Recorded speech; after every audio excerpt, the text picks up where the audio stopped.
할렐루야. 오늘 누가복음 1장 67절로 75절 말씀으로 사가랴의 예언이다라는 제목으로 함께 은혜를 나누고자 합니다. 우리가 살펴보고자 하는 이 사가랴의 예언은 성령의 충만을 받아서 이스라엘의 하나님을 찬송했던 사가랴의 고백입니다. 우리들 모두도 이 사가랴와 같은 찬양이 우리의 입술에서 나올 수 있기를 주의 이름으로 기원드리겠습니다. 제사장 사가랴가 그의 직무를 수행할 때 천사 가브리엘이 와서 이렇게 말합니다. 엘리사벳에게 아들이 있을 것이다 라고 말합니다. 그러면서 천사는 그의 아들의 이름을 요한이라 하라 라고 이렇게 일컬음을 받습니다. 그때 사가랴는 천사의 말이 믿어지지 않습니다. 왜냐하면 그는 이미 나이가 많이 들었고 아내 엘리사벳도 이미 나이가 많았고 아이를 가질 수 없는 몸이었기 때문에 그렇습니다. 그러자 천사는 그에게 하나의 징표를 제공했는데 천사의 말이 이루어지는 날까지 사가랴는 말도 못하고 듣지도 못하게 되는 그런 하나님의 그 기다림을 받게 됩니다. 그래서 그의 아들 세례 요한이 태어날 때까지 사가랴는 말을 못하는 벙어리로 귀머거리로 지내야만 했습니다. 천사가 말한 대로 이 사가랴의 아내 엘리사벳은 사가랴의 아들을 잉태했습니다.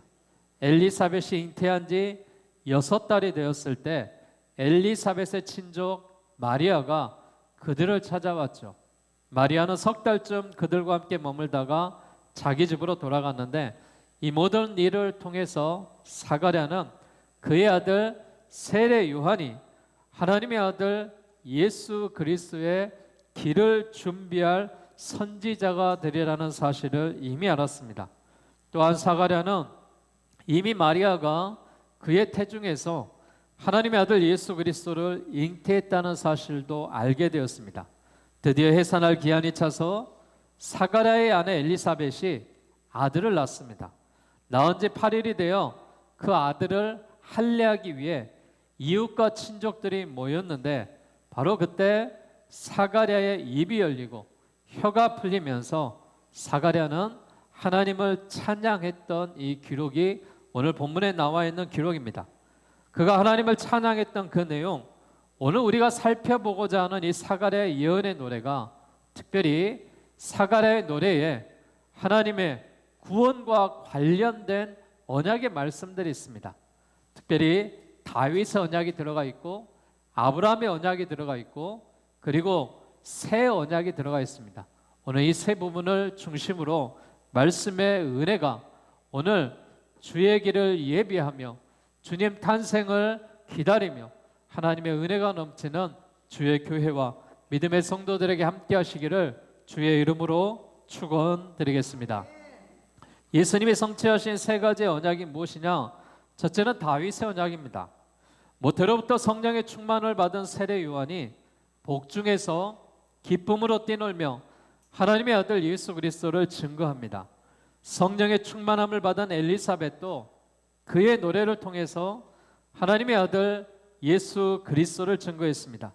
마찬가지로 성령의 충만함을 받은 사가랴는 그의 예언을 통해서 하나님의 아들 예수 그리스도를 증거하고 있습니다. 이때 사가랴가 한 예언, 선포한 하나님의 말씀이 무엇입니까? 오늘 본문에 저희들이 봉독했던 68절에 찬송하리로다 주 이스라엘의 하나님이여 라고 사가랴가 하나님을 찬양했다라는 것을 볼 수가 있습니다. 사가랴는 주 이스라엘의 하나님을 찬송했습니다. 그러니까 사가랴가 하나님을 찬송했던 이유는 늙은 그에게 세례 요한을 아들로 주셨기 때문이 아니었습니다. 그가 하나님을 찬송했던 이유는 무엇이냐? 그의 백성들에게 이스라엘을 돌보게 하시며 하나님께서 속량하신 것 때문에 이 사가랴는 하나님을 찬양할 수밖에 없었습니다. 오늘 본문 69절과 71절에 보면은 우리를 위하여 구원의 뿔을 그종 다윗의 집에 일으키셨으니 이것은 주께서 이에로부터 거룩한 선지자의 입으로 말씀하신 바와 같이 우리 원수에게서와 우리를 미워하는 모든 자의 손에서 구원하시는 일이다라고 말했습니다. 시편 18편 2절에도 다윗은 하나님을 가리켜 나의 구원의 뿔이시다라고 노래했습니다. 이때 뿔은 힘과 능력을 상징합니다. 짐승들은 그 뿔의 힘으로 상대방을 거꾸로 때리기 때문입니다. 그러나 다윗은 하나님이 그의 구원의 힘과 능력이시다라는 것을 노래했습니다. 그래서 하나님이 이스라엘을 위하여 그종 다윗의 집에 일으키신 구원의 뿔은 누구를 가리키느냐? 사가랴는 여기서 다윗의 언약을 말씀하시면서 본문의 70절의 말씀처럼 다윗의 언약이 여러 선지자들에 의해서 언급됐던 것을 말하고 있습니다. 다윗은 사무엘하서 23장 5절 말씀에 보게 되면은 내 집이 하나님 앞에 이같이 아니하냐? 하나님이 나와 더불어 영원한 언약을 세우고 만사에 구비하고 견고하게 하셨으니 나의 모든 구원과 나의 모든 소원을 어찌 이루지 아니하랴라고 말했습니다. 하나님이 그와 더불어 영원한 언약을 세우셨다라는 것이죠. 그래서 우리는 이때 하나님이 다윗에게 약속하셨던 이른바 다윗의 언약이라고 부르고 있는 이 말씀을 우리가 기억해야 됩니다. 다윗의 언약은 무엇이냐? 그가 피를 많이 흘렸기 때문에 성전을 지을 수가 없었습니다. 그러나 다윗의 몸에서 날 그의 씨가 하나님의 집을 건축할 것이라는 다윗의 언약을 받습니다.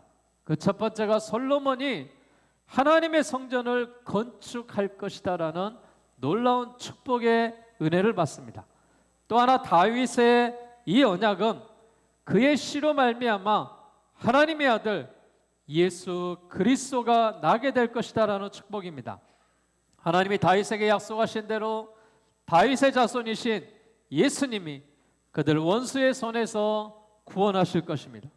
이것이 바로 이스라엘의 하나님이 그 백성을 돌보시고 그 백성을 속량하시고 사가랴가 주 이스라엘의 하나님이여라고 찬송할 수밖에 없었던 고백에 대한 내용입니다.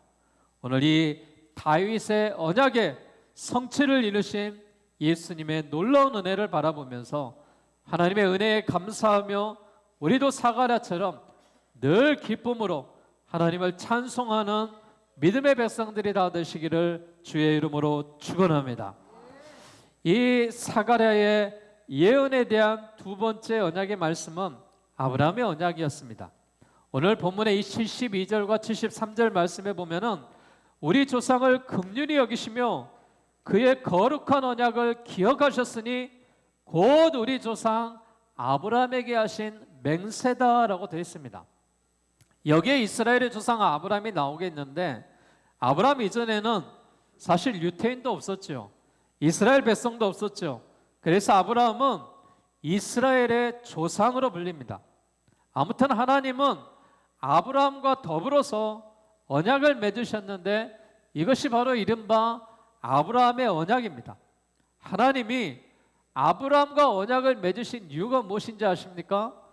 아브라함과 언약을 맺으신 이유는 하나님이 그를 긍휼히 여기셨기 때문에 그렇습니다. 아브라함이 어떤 사람입니까? 갈대아 우르 쪽에 살았던 사람입니다. 우상의 집에서 살았던 사람입니다. 그러나 그런 하나님의 지시를 받아서 약속한 땅으로 이주했고 결국 그는 열국의 아버지 또한 믿음의 조상이 됐다는 사실을 믿으시기를 바라겠습니다. 하나님이 아브라함과 언약을 맺으신 이유가 하나님이 그를 긍휼히 여기셨기 때문이다 라고 말합니다. 전적인 하나님의 은혜입니다. 아브라함의 언약이 그 아들 이삭에게 또한 그 아들 야곱에게 이어진 것도 하나님의 긍휼입니다. 사가랴는 아브라함의 언약을 거룩한 언약이라고 불렀습니다. 거룩하신 하나님이 친히 아브라함과 맺으신 언약이기 때문입니다. 하나님이 아브라함과 맺으신 그 거룩한 언약을 기억하시면서 아브라함의 자손들을 긍휼히 여기셨습니다.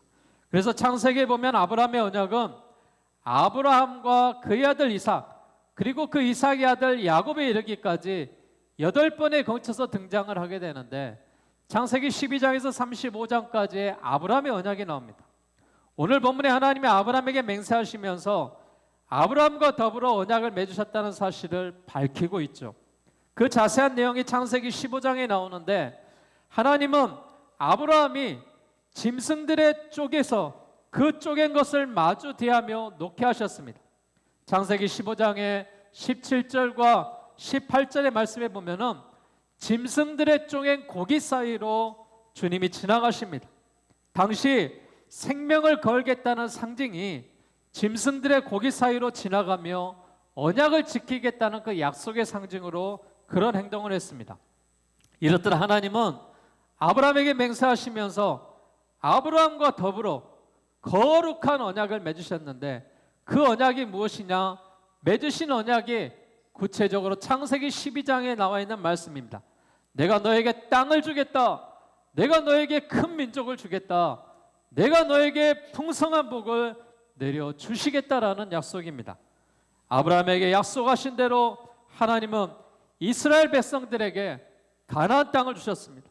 실로 그들은 12지파에 이르는 큰 민족을 이뤘고, 하나님의 말씀인 성경을 기록했고, 그들로 말미암아 모든 족속이 복을 얻는 놀라운 축복을 받습니다. 하나님은 아브라함의 언약을 성취하기 위해서 다윗의 집에 구원의 뿔을 일으키셨습니다. 그가 바로 예수 그리스도이십니다.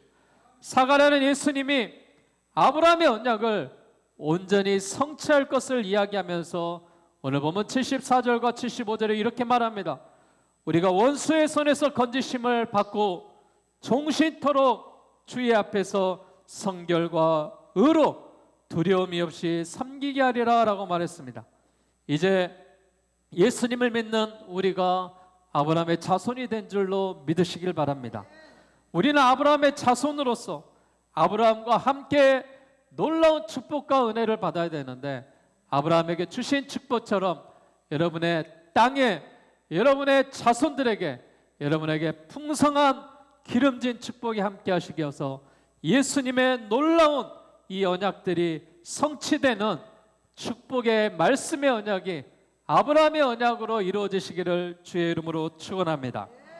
또한 우리가 마지막으로 기억해야 될 것은, 우리가 말씀을 봉독하지는 않았지만 76절과 70절에 이 아이여 네가 지극히 높이신 이의 선지자라 일컬음을 받고 주 앞에 앞서가서 그 길을 준비하여 주의 백성에게 그 죄사함으로 말미암아 구원을 알게 하리라 라고 말했습니다.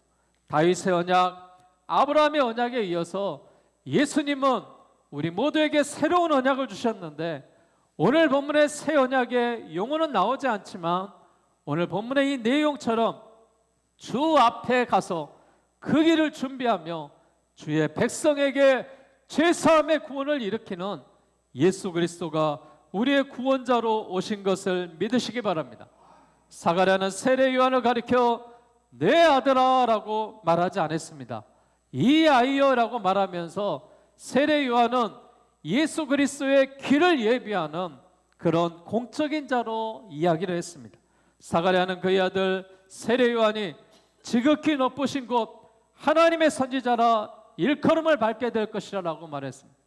아울러 사가랴는 그의 아들 예수 세례 요한이 해야 할 사명도 알고 있었고, 세례 요한은 주 앞에 가서 그 길을 준비해야 했습니다. 여기서 세례 요한이 죄사함으로 말미암은 구원을 알게 하기 위해서 뭐라고 이야기하고 있습니까? 죄사함으로 말미암는 구원을 주는 것이 아니라 나는 죄사함을 주는 예수 그리스도를 증거하러 왔다라고 말하고 있습니다. 그리고 그의 길을 예비하면서 그의 길 가운데 하나님이 함께 하신다라고 말하며 예수님이 오실 것을 이 세례 요한이 예비하고 있습니다. 그러면서 에레미야 31장 31절의 말씀처럼 새 언약을 맺으시고, 그 새 언약의 내용이 무엇이냐? 죄를 사하는 구원이고 우리에게 새로운 마음과 결단을 주시겠다라는 것입니다. 사랑하는 여러분, 예수님이 나의 죄를 구원하시고 용서하시고 회복시키셨다는 사실을 믿으시기 바랍니다. 그리고 새로운 마음을 주셔서 그리스도인으로서 우리가 거듭나며 삶을 살아가고 있습니다. 하나님의 이 놀라운 은혜가 오늘 우리 모두에게 임하며 주님을 따라 행하는 그리스도인들에게 이 대림을 기다리며 예수의 탄생을 기다리는 우리 모두에게 함께 하시기를 바라겠습니다. 오늘 78절과 79절 마지막엔 이렇게 말합니다. 이는 우리 하나님의 긍휼로 인함이라. 이로써 돋는 해가 위로부터 우리에게 임하여 어둠과 죽음의 그늘에 앉은 자에게 비치고 우리 발을 평강의 길로 인도하시리라 라고 말했습니다. 우리 주님이 이처럼 평강의 길로 인도하실 하나님이십니다. 하나님이 새 언약을 세우고 새로운 예수님의 언약 가운데 긍휼을 베푸시며 평강의 길로 인도하시라고 믿습니다.